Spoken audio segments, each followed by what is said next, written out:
से विकास हुआ है?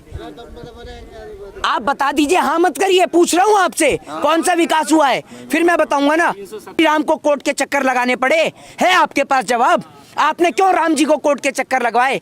तो सरकार ने नहीं बनवाया राम मंदिर कोर्ट ने बनवाया है। ये बात आप समझिए और दोबारा मत बोलिएगा। जूता लेकर जेब में, उल्टी वाली जेब में इंतजार कर रही है कि एक बार प्रचार तो हो, समझ रहे हैं? पीछे वाली जेब में धर के घूम रही है और वही हालत होगी। तो भी सरकार देश में कोई भी सरकार हो जो किसान से उलझेगी, किसान से टकराएगी, ना उसका कोई वर्चस्व रहेगा, ना कोई इसका अस्तित्व रहेगा। ये बात दिखाना चाहता है देश का किसान। प्रेसिडेंट, देश के राष्ट्रपति साइंटिस्ट हुआ करते थे और आज क्या है? देश के प्रधानमंत्री चाय बेचने वाले हैं और गृह मंत्री तड़ी पार हैं। बहुत अच्छा लगता है ना आपको ये सुनने में? लगता है बहुत सम्मानित है। क्या बदलू महोदय आपके बंगाल पहुंच चुका है और आप ध्यान रखिएगा, लेकिन अगर आपने भाजपा वालों को मौका दिया तो वो जो नाम बदलू बंगाल पहुंचा है ना, वो बंगाल का नाम बदल के कंगाल नहीं कर देगा, बंगाल को ही कंगाल कर देगा। इस रंगा बिल्ला प्रॉपर्टी डीलर वाले हावड़ा ब्रिज से लेकर देश के कश्मीर से कन्याकुमारी तक हर एक चीज का सौदा करना जानते हैं। वो तो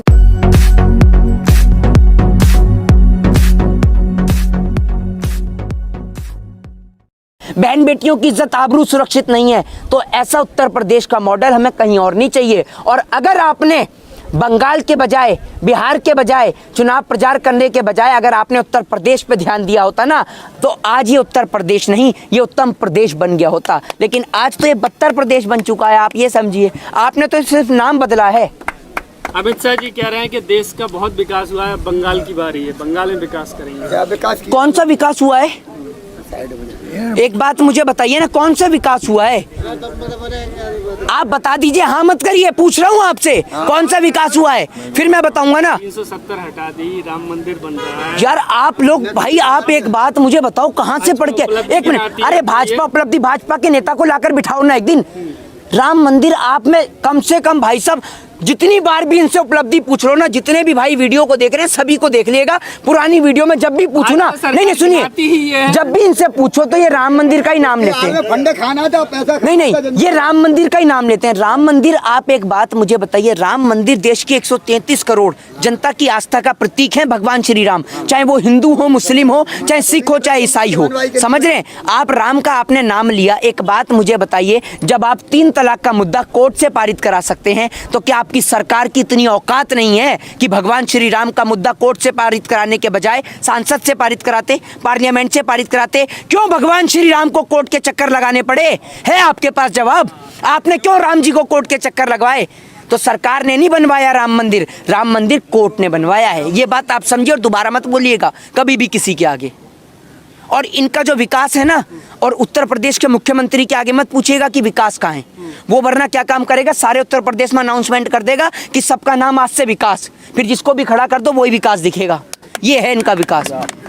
आज देश की गरीब जनता की वो हालत है कि जेब में अगर 5 रुपए भी ना हो ना, तो अगर आप शौचालय की बात गिनाने वाले थे, मुझे पता है आपके मुंह से ही पता चल गया था, समझ रहे हैं? आप शौचालय की बात करने वाले थे, तो गरीब जनता का वो हाल है कि अगर जेब में 5 रुपए भी ना हो तो गरीब आदमी शौचालय भी नहीं जा सकता।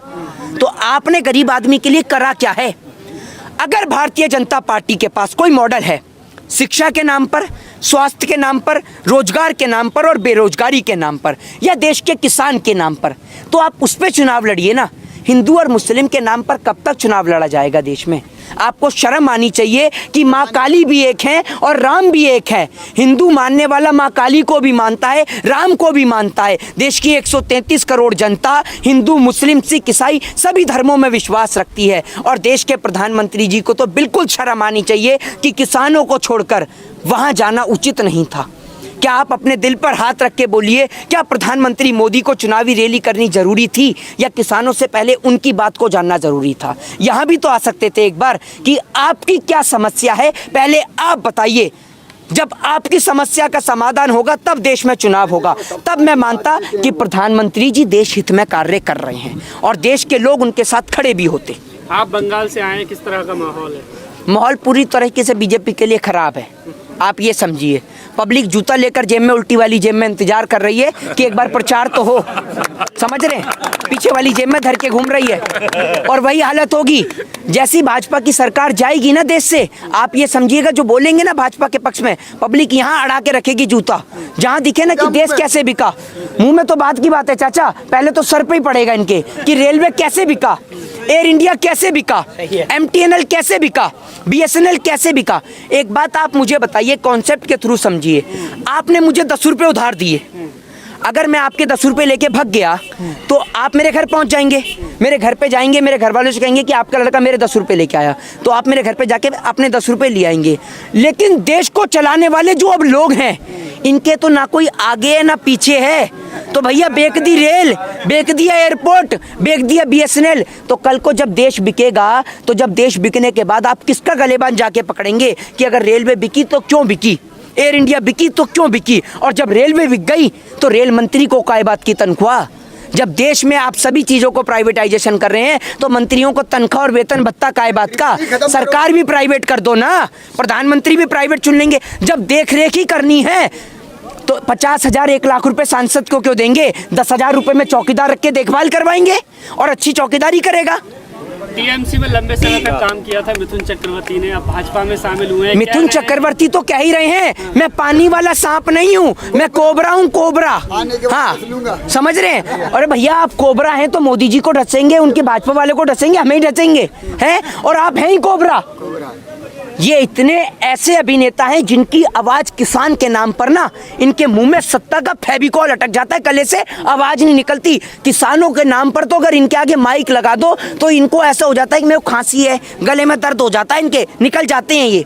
और आप ये देखिए राजनीति करने के लिए कैसे कोबरा आगे आ रहे हैं। अरे कोबरा जी आप भी तो समझिए, आप कोबरा नहीं, आप 2 मुंहे सांप हैं, समझ रहे हैं, जो देश को भी ढस रहे हैं और सत्ता की गुलामी कर कर जो केस और आरोप लग रहे हैं ना, उन्हों से भी बचना चाह रहे हैं। मैं तो कहता हूं कि देश के अंदर शारदा चिटफंड घोटाले का मुद्दा देश में दोबारा खुले और मुकुल राय जैसे आरोपी जो आज बीजेपी का दामन थामे बैठे हैं, कैसे खुलेआम आराम से बैठ के घूम रहे हैं।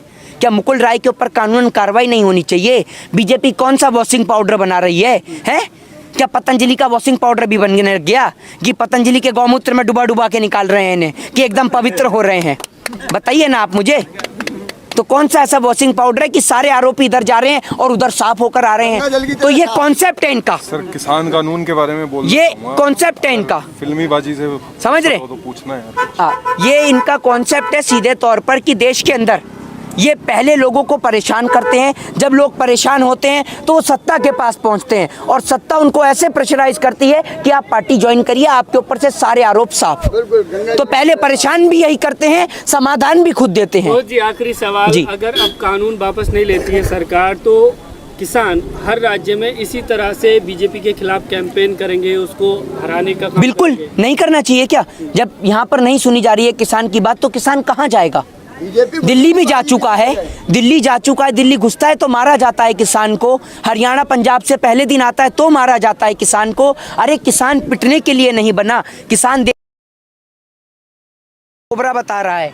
आप ये बात समझिए, देश के अंदर 100 दिन हो गए देश के किसान की बदहाली के, 100 दिन हो गए देश की सरकार की बेशर्मी के, और देश के अंदर 100 दिन से ज़्यादा देश के किसान यहाँ सड़कों पर बैठे हुए हैं। लेकिन सरकारें इतनी नाकार है, इतनी निकम्मी सरकार देश के इतिहास में पहली बार, वो देश के प्रधानमंत्री जो एक और देश का किसान सड़क पे बैठा है, लेकिन किसान को देखना तो दूर की बात, सुनना तो दूर की बात, वहाँ चुनावी रैली और प्रचार कर रहे हैं। अरे आपको शर्म नहीं आती कि दिल्ली के अंदर किसान बॉर्डर पे डटा हुआ है, इनसे बात करने के लिए एक बार आप आ जाएं। आपको बंगाल जाना जरूरी है, आपका बंगाल दौरा जरूरी है। अरे देश के अंदर तो हर 6 महीने के बाद कहीं ना कहीं चुनाव होते हैं, चुनाव तो दोबारा भी आ जाएंगे, लेकिन जो देश के किसान के जो 300 से ज़्यादा किसान भाई शहीद हुए हैं वो दोबारा आ पाएंगे क्या देश के अंदर? और जो शहादतें लगातार बढ़ रही हैं उनका जिम्मेदार कौन है? क्या जवाब देगी देश की सरकारें? लेकिन मोहित जी किसान भी तो वहाँ जाके रैलियाँ कर रहे हैं। तो किसान क्यों ना करे? मतलब किसान को जवाब दिल्ली बॉर्डर पर। एक बात मुझे बताइए, अगर प्रधानमंत्री मोदी जी कह देंगे कि तीनों कृषि काले कानून वापस, तो क्या किसान बंगाल जाएगा?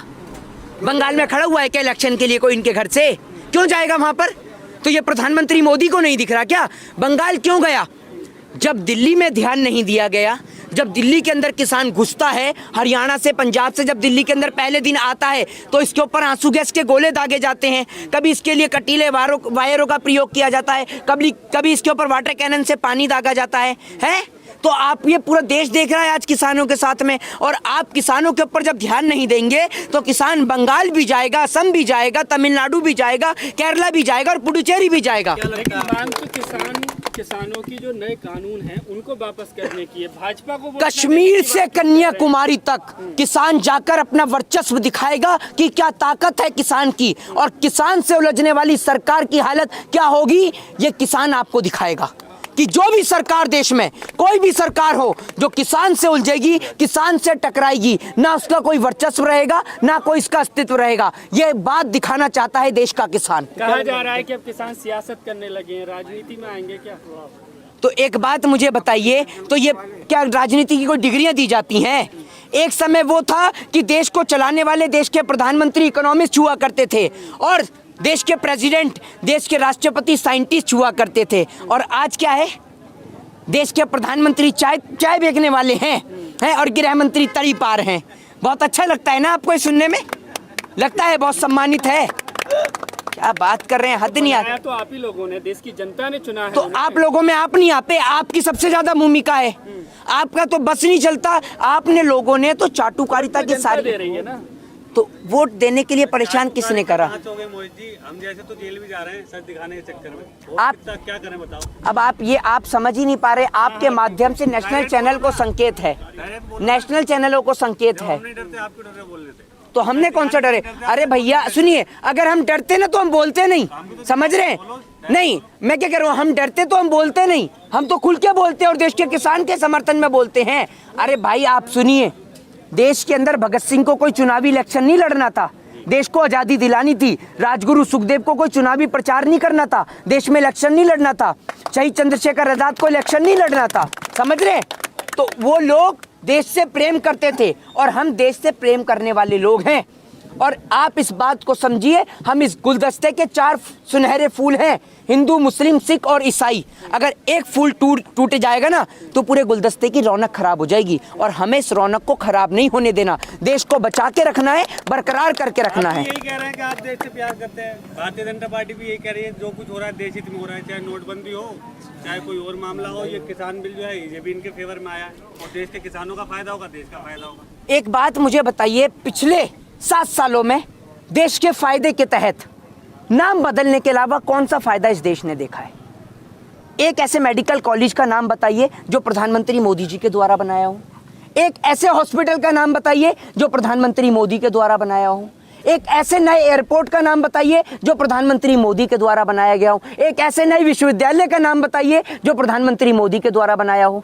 बताइए ना आप मुझे, कैसे भारत को विश्वगुरु बनाएंगे? ऐसे बनाएंगे कि देश के किसान को सड़क पे लाके बिठा देंगे, या ऐसे बनाएंगे कि जिस देश के अंदर अगर आप लोन लेने जाते हैं गाड़ी के लिए तो आपको कम टैक्स पे करना पड़ता है, लेकिन शिक्षा के लिए लोन लेंगे तो आपको ज्यादा पे करना पड़ता है। और सबसे बड़ी बात, अभी बंगाल से ही आए हैं, दोबारा बंगाल जा रहे हैं 16 को। बंगाल के लोगों को साफ भैया हाथ जोड़ के निवेदन है कि नाम बदलू महोदय आपके बंगाल पहुंच चुका है, और आप ध्यान रखिएगा। लेकिन अगर आपने भाजपा वालों को मौका दिया तो वो जो नाम बदलू बंगाल पहुंचा है ना, वो बंगाल का नाम बदल के कंगाल नहीं कर देगा, बंगाल को ही कंगाल कर देगा। इस बात को आप समझिए। और आप कहते हैं ना खूब भालो, खूब भालो, वहां कुछ भी भालो नहीं बचेगा, क्योंकि रंगा बिल्ला प्रॉपर्टी डीलर वाले हावड़ा ब्रिज से लेकर देश के कश्मीर से कन्याकुमारी तक हर एक चीज का सौदा करना जानते हैं। वो तो इनका बस नहीं चल रहा, पूरा देश उठा के ओलेक्स पे डाल दें कि खरीद लो, अच्छे और सस्ते दामों पे खरीद लो। रेल बेचा हवाई अड्डा, देश का कोना कोना